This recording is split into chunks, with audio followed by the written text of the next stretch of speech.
नमस्कार, स्वागत है आपका आवाज़े ख़वातीन में। मैं हूं रत्ना शुक्ला आनंद। पूरी दुनिया का इतिहास जय और पराजय के रूप में तो लिखा जाता है, लेकिन इस युद्ध में कितनी ही महिलाओं और बच्चियों का जीवन किस तरह प्रभावित होता है, इस पर शायद बहुत कम लिखा गया है।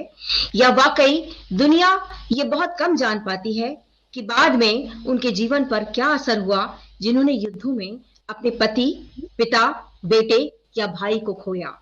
बाद में उनका जीवन किस तरह से चला, समाज ने उनके साथ किस तरह का व्यवहार किया, ये सब बातें जो हैं वो शायद सामने नहीं आ पाती हैं। लेकिन आज हम सेना दिवस के मौके पर ऐसी ही वीर नारियों को याद कर रहे हैं। हम याद कर रहे हैं अमरीन जैदी की किताब द वॉरियर विडोज के जरिए। हिंदी में ये किताब है, इसका शीर्षक है वीर नारियां। आज इस चर्चा में हमारे साथ अमरीन जैदी के अलावा शामिल हैं सिमरन रंधावा। सिमरन हमारे साथ कनाडा से जुड़ी हुई हैं। सिमरन जब महज 1.5 साल की थी तब उन्होंने अपने पिता को खोया था।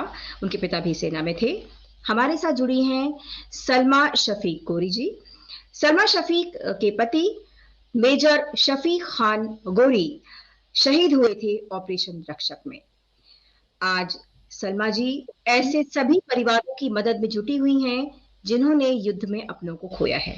आप सभी मेहमानों का स्वागत है आवाज़े ख़वातीन पर। अमरीन जी, शुरुआत आपसे करते हैं। आपकी जो किताब है उसका शीर्षक द वॉरियर विडोज, ये अपने आप में बहुत कुछ कहता है। इसको लिखने की प्रेरणा कैसे मिली और शीर्षक आपने कैसे चुना? प्रेरणा तो आपके सामने बैठी हैं मिसेस गौरी।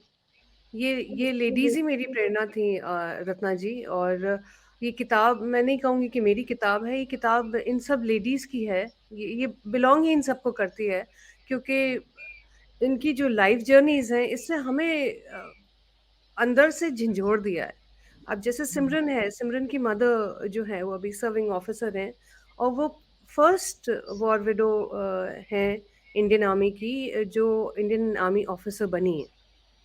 तो ऐसे लोगों के साथ अगर आप जुड़ते हैं तो प्रेरणा खुद ब खुद ही आ जाती है अंदर से, और आपको लगने लगता है कि मतलब आप क्या नहीं, मतलब आप क्या करें जो और बेहतर हो सके इन सबकी लाइफ, और इनकी लाइफ से हमें इतने कुछ सीखने को मिलता है। तो वही मुझे लगता है कि ये लोग जहाँ तक पहुँचे, मतलब मेरे हिसाब से तो पूरी दुनिया को इन सब के बारे में पता होना चाहिए, है जी। ना? कि दोनों मतलब अभी हम ये मिसेस गौरी हैं, सिमरन है, सिमरन की मॉम है, दे क्लाइम्ड हाइट्स। आप ही जो सलमा आप ही मिसेस गौरी जो काम करती हैं खामोशी से, मतलब she is the voice of the voiceless. मतलब किसी को भी कोई दिक्कत, कोई पेपर वर्क, कोई चीज़, कोई परेशानी कहीं भी आती है, वो बस फ़ोन उठाते हैं और इनको बताते हैं, और ये खामोशी से कोई ऐसा कहीं कुछ नहीं लेती, ना कोई एनजीओ है, कुछ नहीं है, उनकी मदद करने दौड़ पड़ती है। जी। आप ये सोचिए, खुद अपना इतना सब का सफ़र करते हुए ये अभी भी खड़ी हुई हैं दूसरों के लिए, कि जी। उनको सफ़र ना करना पड़े। तो ये प्रेरणा है हमारी। अमरीन, एक सवाल और है कि ये जो वॉरियर विडोज आपने लिखा है, हम इस तरह से भी देखते हैं कि असल एक जो युद्ध शुरू होता है वो अपनों को खोने के बाद शुरू होता है, क्योंकि जीवन की लड़ाई जो है वो तो एक महिला लड़ रही होती है अपने परिवार को लेकर, जबकि उस परिवार को जो चलाने वाला, जो उसका मुखिया है, वो शहीद हो चुका है। किस तरह की परेशानियां, आपने जीवन को बहुत नजदीक से देखा है ऐसी महिलाओं को, आपने क्या अनुभव किया? मैंने तो बहुत कुछ अनुभव किया रत्ना जी, और मुझे लगता है कि यस, आपने ठीक कहा कि इनकी जंग तो शहादत के बाद ही शुरू होती है, और कैसे ये फेस करती हैं, and how they emerge as a winner. मेरे हिसाब से हर दे आर अ विनर, मतलब एब्सोल्युटली। मतलब और कोई होता तो टूट के बिखर जाता, है ना? और मतलब अ, तो यही लगता है कि हैं स्ट्रगल्स। हमारी society is not kind to widows, not at all. और बिल्कुल मतलब बहुत ज़्यादा मेरी बुक में हर हर ऑलमोस्ट हर स्टेट से लेडी है, तो हर जगह की अलग परेशानी है। तो कैसे सर उठा के ये लोग जिए और सब किया। अब मेरे ख्याल में Salma Aapi would be a better person to tell you कि कैसे उन्होंने आगे जी। लाइफ। जी। सलमा जी, देश के लिए अपने प्राण न्यौछावर करना बहुत गर्व की बात होती है। और जब कोई अपने कार्य क्षेत्र में होता है, अपनी कर्म भूमि पर होता है, तो वो इस बारे में सोचता भी नहीं है। ऐसा ही जो है वो मेजर शफीक साहब के बारे में भी जो हम जानते हैं, वो भी इसी तरह की बात किया करते थे। और आप भी इस लड़ाई को लड़ रही हैं, और एक बहुत ही गर्व का विषय होता है। और एक बात ये भी होती है कि जो सैनिकों के परिवार होते हैं, वो आंसू नहीं बहाते। आप अपनी कहानी बताइए। नमस्ते रत्ना जी। मेरी कहानी शुरू हुई थी 2001 में। 2001 से पहले तो जैसे मेरी शादी 91 में हुई, 10 इयर्स की मैरिड लाइफ थी। एंड मेरे हस्बैंड बारामूला में पोस्टेड थे, और मैं बच्चों को लेके यहाँ बैंगलोर में रह रही थी, जो 4 और 8 साल के थे। कभी सोचा ही नहीं था कि, जैसे बोलते हैं ना, ख्वाब में भी नहीं सोचते कि अपनों को कभी खो सकते हैं। एंड सडनली ऐसे हस्बैंड की डेथ हो गई ऑपरेशन रक्षक में। उनका गन शॉट वुंड से डेथ हुई थी। एंड उसके बाद से समझो कि उनकी लड़ाई देश के लिए थी और वो खत्म हो गई। मतलब उनके लिए तो बहुत ही गर्व की बात थी। कभी भी वो बोलते थे कि अगर मेरी जान जाए तो भी अपने देश के लिए जाए, ना कि कभी मैं छुट्टी पर आया हूँ, चलते चलते राह चलते कहीं डेथ हो गई। उसके बाद से मेरी ये थी, तो मेरे बच्चे बहुत छोटे थे, 4 और 8 साल के थे। एक तो मेरा अपना ही ग्रीफ था, तो मुझे पता ही नहीं चल रहा था क्या हो रहा है। मतलब कई रातों जागती रहती करते ऐसे ना, कहीं से कोई न्यूज़ आ जाए कि ना उठ के ना, जैसे स्लीपिंग पिल से कुछ दे देते थे कि ना ये थोड़ा सो जाए, ये सब कुछ बोल के करके। बट जैसे ही मेरा नींद खुलता, मुझे लगता जैसे एक सपना होगा। मैं दौड़ दौड़ के जाती कि कोई तो सामने से आके मुझे बता दे कि नहीं नहीं, this was just a dream, he is here and आपके लिए है। बट नहीं था। फिर मुझे लगा कि मेरे अपने बच्चे इतने छोटे छोटे से हैं, वो किन चीज़ों से गुजर रहे हैं। तो मैंने अपने आप को संभाला। फिर उनके लिए मतलब जो बड़ी सी जिम्मेदारी थी, हम दोनों ने मिलके अपने बच्चों की तरफ करना था, उसके लिए I became strong and I handled everything alone, all bye my self. though it's 20 years now, but I know it was very difficult for me, Ratna ji, to bring my family together, face the world. Also, for everything, I would say simple documentation work, anything related to my pension. For everything, like there was no connectivity at all. I would go and I would seek help. It would continue for days and months together without any response from the other side. So having seen all that, throughout my life, I being an educated woman, I was not able to handle it. So after a while, when my kids were grown up and they went into their boards, that's the time I realized that my pain is holding me. It's not letting me move on and go further. That's the time I realized that I have to do something for more such families, especially those who are in the rural belt and they're not educated. They don't know how to communicate. They don't know where to reach for each and everything, like their entitlement, their documentation, their pension. Indian Army has benefits for child's education of martyrs up to graduation level. They don't have the idea. They don't know how much is their pension. They don't even know how to write or draft a letter to the authorities. So whenever they receive a letter from the army or the bank, the first thing they do is WhatsApp it to me and they leave a voice message. Ma'am ये letter आया है, हमें पता नहीं चल रहा है कि हमने क्या करना है। तो वो घबरा जाती हैं। फिर I draft that letter, I understand, I tell them, फिर इनसे डॉक्यूमेंट्स लेके मैं फॉरवर्ड करती हूँ। एंड जब तक वो क्लियर नहीं हो जाए उनके ड्यूज ना, I follow up and get it done. That's how it is. या सलमा जी, जी जी, सलमा जी जिस तरह से मदद कर रही हैं महिलाओं की, इससे समझ आ रहा है कि अभी काफी काफी स्तरों पर काम करने की जरूरत है। क्योंकि उन महिलाओं को जिनके जिनके घर में लोगों ने शहादत दी है, उनके लिए तो वाकई जो है वो एक ऐसा सुविधा होनी चाहिए ताकि उनको घर बैठे ये सारी चीजें जो है वो कोई समझा सके। सिमरन से बात करते हैं। सिमरन रंधावा हमारे साथ हैं। उन्होंने भी एक किताब लिखी है जिसका नाम है कॉस्ट ऑफ वॉर। सिमरन, आप अपनी किताब हमें, हमारे दर्शकों को दिखा सकती हैं? जी सिमरन, आप की कहानी शायद बिल्कुल अलग है, क्योंकि आप महज 1.5 साल की थी। क्या आप खुद हमें बताएंगे, हमारे दर्शकों को, कि कैसे आपको इस किताब को लिखने की प्रेरणा मिली और क्या आपका अनुभव रहा? किस तरह से देखती हैं आप युद्ध को और बाकी चीजों को? मेरा इसमें पर्सपेक्टिव थोड़ा सा अलग शायद रहा हो, क्योंकि मैं सिर्फ एक शहीद की बेटी नहीं हूँ। मेरी मॉम अमीन मैम ने जिनके बारे में बताया, lieutenant colonel R J Randhawa first war widow थी जिन्होंने फौज ज्वाइन की। तो आर्मी का और मेरा कनेक्शन दोनों तरफ से थोड़ा गहरा है। मैंने फौज हमेशा से, मेरी फौज मुझसे बहुत कीमती रही है। I've always admired officers and all the soldiers that sacrifice their lives and are willing to do that every single day. पर मुझे हमेशा लगता था कि हम कुछ भूल रहे हैं। हम भूल रहे हैं कि जंग की कीमत सिर्फ योद्धा नहीं होते, जंग की कीमत हम हैं जो पीछे रह जाते हैं। जो चले गए वो तो चले गए, पर हमें उन्हें हमेशा अपने दिल में रखना पड़ता है। हम उनकी यादों को और उनके लॉस को जिंदगी भर कैरी करते हैं। वो चीज़ कभी एक पर्टिकुलर ईयर्स के बाद ख़त्म नहीं हो जाती। अपने फादर का लॉस मुझे आज भी महसूस होता है, एंड उस लॉस की वजह से ही मेरी बुक कॉस्ट ऑफ वॉर आई थी। एंड अमीन मैम का इसमें बहुत सपोर्ट एंड हेल्प थी, बिकॉज उनका और हमारा एक अलग कनेक्शन बन गया था उनकी बुक की वजह से। Cost of War, it's about us, about the families of fallen soldiers, about the ones that are left behind, जिनके बारे में दुनिया भूल जाती है until Independence Day और Republic Day, या अगर आप वॉर मेमोरियल्स के पास से जा रहे हो तब आपको लगता है कि ओह, इन्हें कोई याद करते होंगे। बट वो दर्द हम लोग हमेशा रखते हैं अपने साथ, and that is something that we should always remember. That it's not just one life that we lose. It's a life of everyone.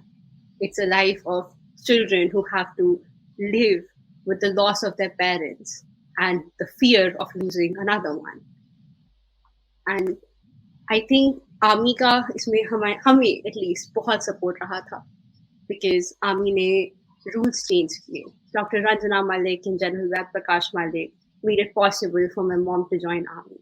They made it possible for a war widow, for a Veer Nari even today to join Indian Army.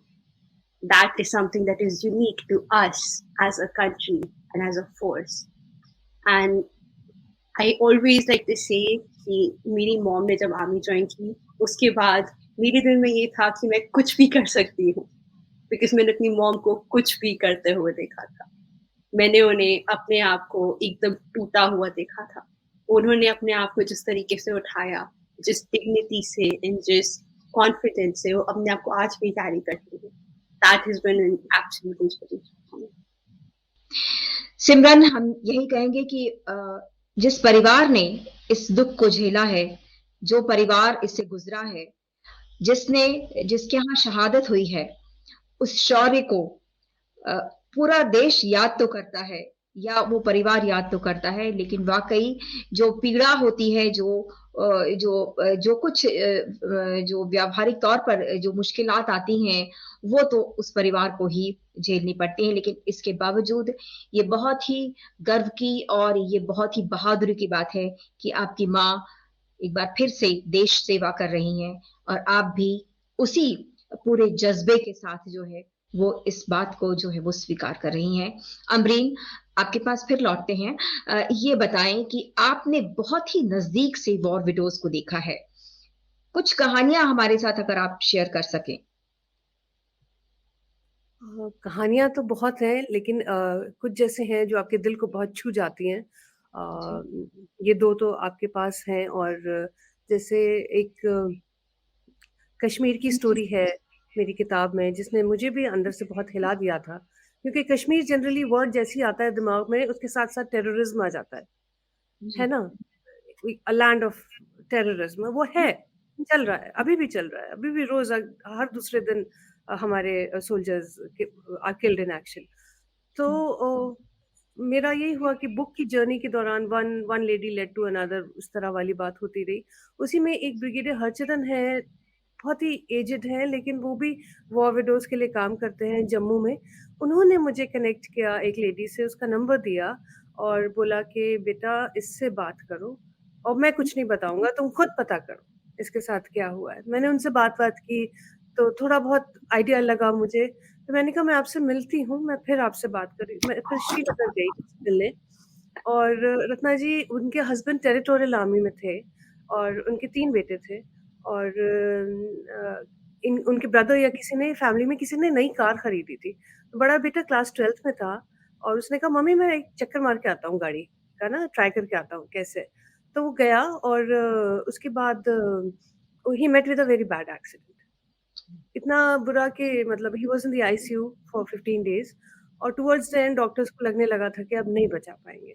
तो फिर उसके husband को भी बुलाया गया duty से कि आओ, मतलब अब टाइम ज़्यादा नहीं बचा है, और the child passed away, died. तो उस बच्चे की लाश रखी हुई थी, फादर आ गए थे 2-3 दिन पहले, और सब तैयारी हो रही थी फ्यूनरल का, सब कुछ हो रहा था, और ये किसी को भी नहीं पता, पूरी भीड़ इकट्ठा थी, ये किसी को भी नहीं पता था कि मिलिटेंट्स नजर रखे हुए हैं उस हस्बैंड पे, उस सोल्जर पे, और उस बच्चे की लाश रखी है, बाप माँ सारा पूरा खानदान मोहल्ला सब वहां खड़ा है, और मिलिटेंट्स आते हैं और उसके फादर को भी मार देते हैं। वो लेडी मुझसे कहती है कि मैडम उस दिन मेरे घर से 2 अर्थी निकली थी,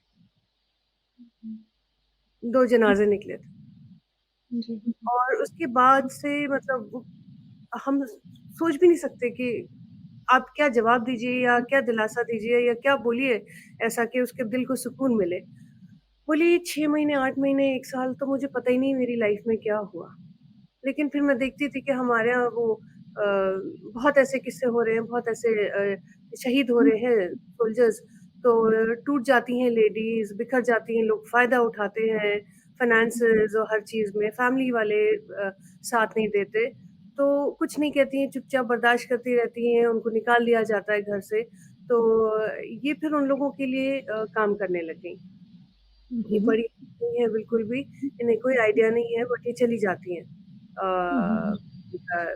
जो भी अथॉरिटीज हैं उनसे मिलने, बात करने, और अब उनका नाम है, अब उनका रिस्पेक्ट करते हैं।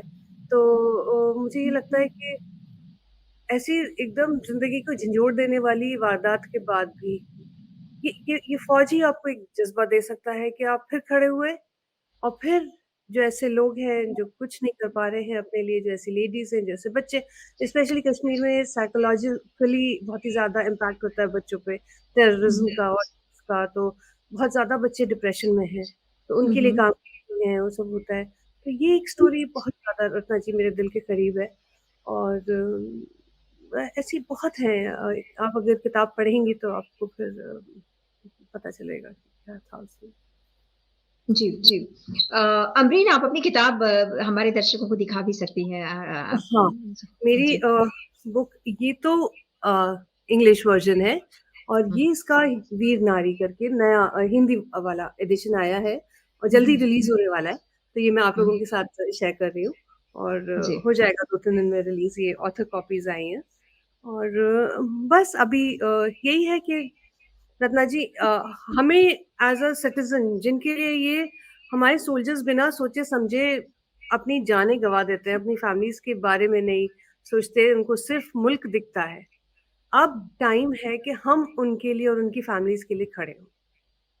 मेरी सिर्फ ये विनती है, मैं जहां भी जाती हूँ मैं हर एक से यही बोलती हूँ कि हर फैमिली को ये लगना चाहिए कि नहीं, सब हमारे साथ खड़े हैं, जो नहीं होता in most of the cases, है ना। वो लोग अपने आप को अकेला और आइसोलेटेड सा पाते हैं, वो चीज़ हमें तोड़नी, हमें एक फैमिली की तरह जुड़ के रहना होगा, और ये बहुत मुश्किल काम नहीं है, बस एक अंदर जज्बा होना चाहिए, वही मेरी सबसे एक गुजारिश है। सिमरन, आप ये बताएं कि आपकी किताब, आपने कहा कि ये थोड़ा सा अलग है, आप कुछ और थोड़ा सा और गहराई में जाके कुछ शेयर करना चाहेंगे? हाँ जी, जो मेरी बुक है कॉस्ट ऑफ वॉर, ये 2 हिस्सों में डिवाइडेड है। फर्स्ट पार्ट है मेरी मॉम के बारे में, जो मेरी पूरी जिंदगी मेरी इंस्पिरेशन है। उनकी स्टोरी बहुत एक बहुत इंस्पिरेशनल स्टोरी है, प्लीज मेरे हिसाब से। मेरी मॉम विलेज में ग्रो अप हुई थी, एंड उसके बाद उनका आर्मी से कोई रिलेशन नहीं था, पर जैसे पापा के अलावा जैसे उनके पापा से शादी हुई, उसके बाद उनका 1 साल का जो रिलेशनशिप था, जो इतना लव से फिल था। जब पापा श्रीनगर में थे, वो उनके लिए लेटर्स लिखते थे एंड एसटीडी बूथ पे जाके उन्हें कॉल करते थे। उन्हें खूब किलोमीटर्स वगैरह वॉक करना पड़ता था उसके लिए, फिर भी वो सब कुछ करते थे। एंड उनका जो बॉन्ड था, वो डिस्टेंस से कभी नहीं टूटा, वो बॉन्ड हमेशा गहरा ही हुआ है। एंड वो bond all of a sudden break apart होना जंग के कारण, एंड उसके बाद उन्होंने मेरे फादर का I lost my father in 1997 June 17th, and my mother was already an army or in training to become an army officer by the March of next year. उन्हें ज़्यादा टाइम नहीं मिला था ग्रीव करने के लिए या अपने लॉस को देखने के लिए। उनके दिमाग में बस एक ही सोच थी, और वो मैं है। वो जानना चाहती थी कि मेरी ज़िंदगी के साथ क्या होगा, एंड उनके दिमाग में बस एक आवाज़ आती थी, जो पापा कहते थे कि मैं अपनी बेटी को फ़ौज में बड़ा करना चाहता हूँ, क्योंकि उसके अलावा उससे अच्छी इंस्टीट्यूशन और कहीं नहीं है। और वो सपना पूरा करने के लिए और देश की सेवा करने के लिए मॉम के दिमाग में और कुछ नहीं था, वो बस यही चाहती थी, she broke all the barriers that she could think of just to join Indian Army. And the second half of this book, it's about me. It's about a daughter of a fallen soldier. Because लोग हमेशा कहते हैं कि वो तो बच्ची थी, वो छोटी थी, उसको याद नहीं होगा। But ऐसा नहीं होता। I don't have to remember him to miss him. जानती हूँ कि मेरी ज़िंदगी में कुछ मिसिंग है, और वो हमेशा रहेगा। एक फ़ोटो जहाँ पे पापा के साथ मम्मा होनी चाहिए थी, मम्मा के साथ पापा होने चाहिए थे। मेरे ग्रेजुएशन डे जहाँ पे उस सीट पे पापा को होना चाहिए था। वो सारी चीज़ें वो कभी नहीं देख पाएँगे, और वो लॉस हम हमेशा अपने साथ कैरी करते हैं। वो लॉस किसी विक्ट्री से ठीक नहीं हो जाता। वो लॉस किसी और जंगों से ठीक नहीं होता, किसी वॉर मेमोरियल से ठीक नहीं होता। वो हमेशा हमारे दिल में रहेगा और हमेशा हमें कुरेदता रहेगा। ये स्टोरी हमारी है, फॉलन सोल्जर्स और उनकी फैमिली की। सिमरन, आप इसके ज़रिए क्या मैसेज देना चाहती हैं? क्या आपको लगता है कि दुनिया में जब हम कहते हैं कि एक बेहतर दुनिया होनी चाहिए, शांति होनी चाहिए, हालाँकि ये एक बहुत ही आदर्श स्थिति है, ऐसा हो नहीं पाता, फिर भी? मैं बस ये चाहूँगी कि इस बुक के ज़रिए हम याद रखें कि हमें कंपैशन से काम करना चाहिए। जो हम जंग माँगते रहते हैं, हमें याद रखना चाहिए कि उस जंग का एक प्राइस होता है, और वो प्राइस हम हमेशा पे करते रहते हैं। डिप्लोमेसी से काम करना मुश्किल लगता है, पर वो मुझ जैसे बच्चे से वही चाहते हैं। कि ये बात मैं कहने से हमेशा डरती हूँ, but instead of a victory, I would rather have my father around me. I would rather grow up with him and be raised by him. मैं चाहूँगी कि कभी कोई जंग ना हो, पर अगर जंग होनी है, तो हमें याद रखिए, जब वो तिरंगा लहराता है, याद रखिए कि उसके पीछे ज़िंदगी हैं, जानें हैं, जो आज तक टूट रही है। हम हमेशा टूटते रहेंगे। बिल्कुल, बिल्कुल, बिल्कुल। सिमरन, हम सब यही कहेंगे कि आप बहुत बहादुर हैं, बहुत ही बहादुर हैं आप। आपकी माँ बहुत बहादुर हैं। उन्होंने आपके पिता की जो इच्छा थी उसको पूरा किया, आपको उसी माहौल में बड़ा किया। आप क्या कर रही हैं? आपके भविष्य के लिए क्या योजनाएँ हैं? इस समय मैं कनाडा में काम कर रही हूँ वर्क परमिट पे, बिकॉज़ मैंने यहाँ पे पढ़ाई की थी साइकोलॉजी एंड फोरेंसिक स्टडीज़ में, एंड फ्यूचर में मैं वापस आके यूपीएससी के लिए एग्ज़ाम्स देना चाहूँगी। जी, किसी ना किसी हमारे तरीके सब से देश को सर्व करना है। जी, हमारी बहुत शुभकामनाएँ हैं आपके साथ। एक फ़ौजी के परिवार का किस तरह का माहौल रहता है, कैसी सोच होती है? एक फ़ौजी कितनी हिम्मत देता है अपने परिवार को, भले ही वो दूर होता है, अपनी ड्यूटी पर होता है। ये बहुत आम लोग जो हैं वो उससे वाकिफ़ नहीं होते। आप हमें मेजर शफ़ीक के ज़रिए थोड़ा बताएँ कि वो क्या सोचते थे? किस तरह से आप लोगों को मोटिवेट किया करते थे? हमारी जब शादी हुई थी, हम दोनों को लेटर्स लिखने का बहुत शौक था, तो एक दूसरे को लेटर लिखते थे। तो शादी से पहले ही, जैसे एंगेजमेंट और जो मैरिज वाला कोर्टशिप पीरियड था, टाइम पर वो मुझे लिखा करते थे आर्मी लाइफ के बारे में कि कैसे होता है आपस में ना, it's like a family. And अक्सर इनके जाने के बारे में नहीं बताया था मुझे ना कि इनको एक्सरसाइज पर मतलब बॉर्डर पर हमेशा रहना होता है। वो सब मुझे पता चला था जैसे मैं शादी के बाद में जॉइन किया था उनको। शादी होके 2-3 दिन 2-3 दिन में हम लोग चले गए थे। जैसे ही उस स्टेशन पर पहुँचे पंजाब में, अभी हम लोग पहुँच के 4-5 दिन हुआ होगा, ठीक से सेटल भी नहीं हुए और उनको जाना था बॉर्डर पर। एंड जाने लगे तो मैंने बोला, सडनली जाने के लिए तैयार हो गए। मैंने बोला, "अभी जा रहे हैं, कब आएँगे?" तो बोला, "नहीं बता सकता।" मैंने बोला, "ऐसे कैसे आप मुझे छोड़कर जा सकते हो? मैं तो मतलब बैंगलोर से पंजाब आई हूँ, मैं यहाँ किसी को जानती नहीं हूँ, कभी रही नहीं हूँ, रह नहीं पाऊँगी।" तो फिर मैं बोलने लगी कि मैं आपके सीईओ के यहाँ जाके उनको रिक्वेस्ट करती हूँ कि आपको नहीं जाने दें। बट फिर उन्होंने मुझे बिठा के बोला, समझाया कि this is your life, you are an army officers wife now, you have to control your emotions. And कब कहाँ जा रहा हूँ मुझे खुद पता नहीं होगा। जैसे मुझे ऑर्डर आता है कि जाना है तो बस जाना है, कब आऊँगा वो भी नहीं बता सकता। You have to stay strong for yourself, this is going to be your life. तो उस दिन मुझे समझ आया कि ये है मेरी लाइफ ना, like I have to be strong for my self.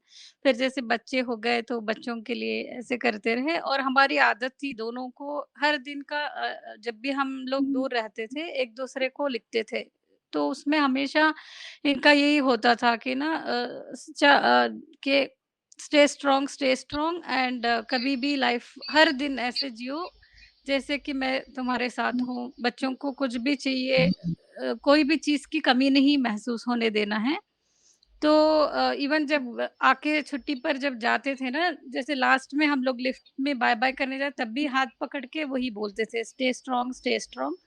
जब उनकी डेथ हुई थी तब मैंने जाना कि all the while he was actually making me strong by saying that के अपने लिए बच्चों के लिए स्ट्रांग रहना है करके। तो अभी भी मेरे पास बहुत सारे हैं लेटर्स, ग्रीटिंग कार्ड्स जो मुझे मोटिवेट करते हैं। एंड लाइफ ऐसे गुजर रही है जैसे वो है कहीं आस-पास, मतलब फिज़िकली वो नॉट आपके प्रेज़ेंट साथ है, ऑफ कोर्स। जी, वो जी। आपके साथ है। And every day is a motivation for me through him. So कुछ भी काम करना हो बस मैं वही सोचती हूँ कि वो होते तो कैसे करते, हम कैसे एक दो दोनों मिलके डिसाइड करते। बस यही सोच के मैं हर दिन अपना ये गुज़ारती हूँ। बट ये है कि 20 साल हो गए, पर आज भी मुझे सुबह जब उठती हूँ तो लगता है कि आज का एक और दिन है उनके बिना मैंने गुज़ारना है। तो जी, ऐसे जी। करके बट स्ट्रॉन्ग बहुत हूँ। जैसे लेडीज़ के लिए भी बहुत कुछ करती हूँ। उनके लिए जब करके अच्छा रिज़ल्ट आता है, शाम को अच्छे से नींद इसीलिए सो पाती हूँ, सोच के कि किसी की लाइफ़ में कुछ चेंज हो गया, कुछ अच्छा हो गया, कुछ उनका ठीक हो गया। She doesn't have to run around to get her own things done. So that gives me the best satisfaction to sleep in the night. बिल्कुल देखिए, एक फौजी तो अपनी ज़िंदगी न्यौछावर कर देता है, लेकिन फौजी का जो परिवार होता है, वो ताज़िंदगी उस जज़्बे को निभाता है और वो भी समाज को वही सब वापस करता रहता है, उसकी याद में और अपनी ज़िम्मेदारी समझते हुए। ये बहुत बड़ी बात है, ये हम सबको, सभी देशवासियों को और हम कहते हैं दुनिया के सभी लोगों को समझना चाहिए कि एक फौजी की ज़िंदगी या उसके परिवार की ज़िंदगी आसान नहीं होती। आज सेना दिवस के मौके पर हम इस बात को याद कर रहे हैं। अमरीन, हम आपसे जानना चाहते हैं कि बहुत सारी फ़िल्में बनती हैं, बड़ी हम भावुक होते हैं देखकर, सिनेमा हॉल से निकलने के बाद भूल जाते हैं, लेकिन सच्चाई वाक़ई बहुत कठिन होती है, जिसे स्वीकारना बड़ा मुश्किल होता है। आप बहुत नज़दीक से ज़िंदगियों को देख रही हैं, आप क्या मैसेज देना चाहती हैं वीर नारियों को? और वीर नारियों के बारे में क्या और कहना चाहेंगी? वीर नारियाँ तो खुद में ही एक मिसाल हैं, तो उनको तो मैं कोई मैसेज नहीं दे सकती। वो खुद ही अपने आप में इतना बड़ा देश के लिए एक मैसेज हैं। मैं जी, सोसाइटी को ज़रूर बोलना चाहूँगी कि कंपैशन, जैसे सिमरन ने कहा, एक चाहिए हमें। और ये 4 दिन की जो वो एक वो होता है ना कि मीडिया कवरेज, एक soldier ji, was killed in action, उसके घर पहुँच गए, उसके ग्रीविंग फैमिली के मुँह में माइक्स घुसेड़-घुसेड़ के पूछ रहे हैं आपको कैसा लग रहा है, आपने सोचा था, ये वो सब। ये सब हटा के थोड़ा अपना दिल टटोलिए and stand for the family, stand for the soldiers. और ये बहुत मुश्किल काम नहीं है पता करना कि आपकी डिस्ट्रिक्ट में या जहां भी आप रह रहे हैं, आपके कस्बे में, कि कितनी सोल्जर्स की फैमिलीज हैं। आज की डेट में तो everything is available everywhere on the net. आप अपना डिस्ट्रिक्ट का डालिएगा तो आपको डिटेल्स मिल जाएंगी। तो बस आप एक अपने अंदर जज्बा लाइए, एक इज्जत का और एक ब्रदरहुड का, कि अगर इस फैमिली से कोई शहादत हुई है, अगर किसी ने अपनी जान दी है, तो हम उस फैमिली के लिए हैं। ये हमारी फैमिलीज में जहाँ भी कोई लॉस हुआ है, वो कॉन्फिडेंस नहीं है। सिविलियंस को तो पता ही नहीं है, आइडिया ही नहीं है रत्ना जी, कि क्या जी क्या हमारी लेडीज, हमारे बच्चे झेल ले जाते हैं। मतलब वो ये बुक पढ़ के भी काफी लोगों का मेरे पास वो आया कि अमरीन जी, हमें नहीं पता था ये एस्पेक्ट होता है जी सोसाइटी में, ये होता है, हमें नहीं मालूम था। कि अरे कैसे नहीं मालूम था, है ना? थोड़ा सा तो अपने आप को अवेयर करिए ना, बिल्कुल, पता करिए, बिल्कुल। मालूम करिए। ये फैमिलीज बहुत स्पेशल हैं, एक हमारे लिए बहुत ही प्रेशियस चीज है, जिनको हमें बहुत ही संजो के रखना है, हमें इन्हें बिखरने से बचाना है। तो यही मैं चाहूंगी कि अवेयरनेस हो हमारी मार्टर्स की फैमिली के लिए। कुछ हैं जो सोशल मीडिया पे बहुत एक्टिव हैं, कुछ बहुत सारे हैं जिनको कुछ पता ही नहीं है कि क्या हो रहा है दुनिया में। वो अपनी जिंदगी की जंग लड़े जा रहे हैं, उनके लिए खड़ा होना है, जी, बस ये। जी, जी, जी, जी। आपसे आप लोग और सुझाव अगर कुछ देना चाहें कि क्या और होना चाहिए, कहाँ पर कमियाँ हैं, वो अगर आप लोग बता सकें तो? मैं बताऊं? सलमा। हाँ। जी, जी, जी। हाँ जी, मैं ये कहना चाहूंगी कि ये जो रूरल इंडिया में कहीं भी है, फौजी परिवार है जिन्होंने अपना हस्बैंड उनका खोया हुआ है। सिर्फ मार्टर्स की फैमिलीज नहीं होती, फैमिलीज होती हैं फिजिकल कैजुअलिटीज की, फैमिलीज होती हैं जिनके हस्बैंड्स की डेथ हुई है एक्सट्रीम वेदर कंडीशन से, किसी ने अपना लाइफ के जो भी है सिचुएशन से ये होकर सुसाइड की हुई हैं। ऐसी भी फैमिलीज होती हैं। क्या होता है कि मार्टर्स फैमिलीज को वो मिल जाता है, ये ना एक प्लेटफॉर्म मिल जाता है, लोग अप्रोच करते हैं और जी, उनकी जो भी वेलफेयर वगैरह है आर्मी से भी बहुत अच्छे से होता है, एजुकेशन बच्चों का देखा जाता है। बट ये भी कुछ परिवार हैं जो नेग्लेक्टेड हैं, they don't get the pension as we get, there is no education grant as the martyrs families get. So I work for them too. I like raise funds and uh, see to it that their education is taken care of. तो ये भी कुछ families हैं जो neglected हुई हैं, तो उनको भी अप्रोच कीजिए। एंड जहाँ कहीं भी आप देखेंगे एक ऐसा परिवार है, उनके साथ जुड़ जाइए, रेस्पेक्ट कीजिए। उनके कितने काम होते हैं छोटे बड़े, जैसे बैंक वाले हो गए, कुछ चिट्ठी आ गई उनको समझ नहीं आता कहाँ लिखना है, क्या ड्राफ्ट बनाना है, उनको समझाए कोई ना पढ़ा लिखा है आसपास में जाके, may be they will be hesitant के उनका सेल्फ एस्टीम ही इतना लो होता है कि किसी को अप्रोच नहीं करेंगे, अपने दुख में ही रह जाएंगे कि अपना काम नहीं हो पाएगा या बच्चों को देखना ये सब। तो स्कूल में भी अगर किसी वजह से उनकी बच्चों की पढ़ाई में कमी हो रही है, आप अगर पढ़े लिखे हो, आप वहां पहुंचिए, बच्चों को पढ़ा हेल्प कीजिए। बस ये है मेरी रिक्वेस्ट फेलो सिटीजन्स को। बहुत कुछ कर सकते हैं आप लोग इनके लिए। जी, जी। आज आवाज़े ख़वातीन के मंच से हम यही कहेंगे कि आप लोग, फौजियों के परिवार, जो कुछ देश के लिए करते हैं, उससे देशवासी कभी उऋण नहीं हो सकते। लेकिन व्यावहारिक तौर पर हम सब की यह ज़िम्मेदारी बनती है कि हम सब आपकी परेशानियों को समझें और आपके साथ हमेशा खड़े रहें। सिर्फ शहादत के समय आंसू बहाने से काम नहीं चलेगा, उन्हें वाकई मदद करनी होगी। उन सभी शहीदों को हम नमन करते हैं जिन्होंने अ, अपनी जान गंवाई है और जिनके परिवार आज भी अपनी जिम्मेदारी उसी जज्बे से पूरी कर रहे हैं। आप सभी से अनुरोध है कि आप दी वॉरियर विडोज, वीर नारियां और कॉस्ट ऑफ वॉर, ये किताबें जरूर पढ़ें। और हम अमरीन और सिमरन आपसे एक बार फिर से गुजारिश करेंगे कि अपनी किताबें हमारे दर्शकों को दिखाएं फिर से। हाँ, मेरी तो ये दोनों है। जी, तो हम आप सभी दर्शकों से अनुरोध करते हैं कि आप ये किताबें ज़रूर पढ़ें। आपको तब शायद बहुत नज़दीक से ये मालूम होगा कि कैसी ज़िंदगी हमारे फ़ौजी जीते हैं या उनके परिवार जीते हैं। सेना दिवस के मौके पर हम आपको यही संदेश देना चाहते हैं। आप सभी मेहमानों का आवाज़े ख़वातीन के मंच पर आने के लिए बहुत-बहुत शुक्रिया। जय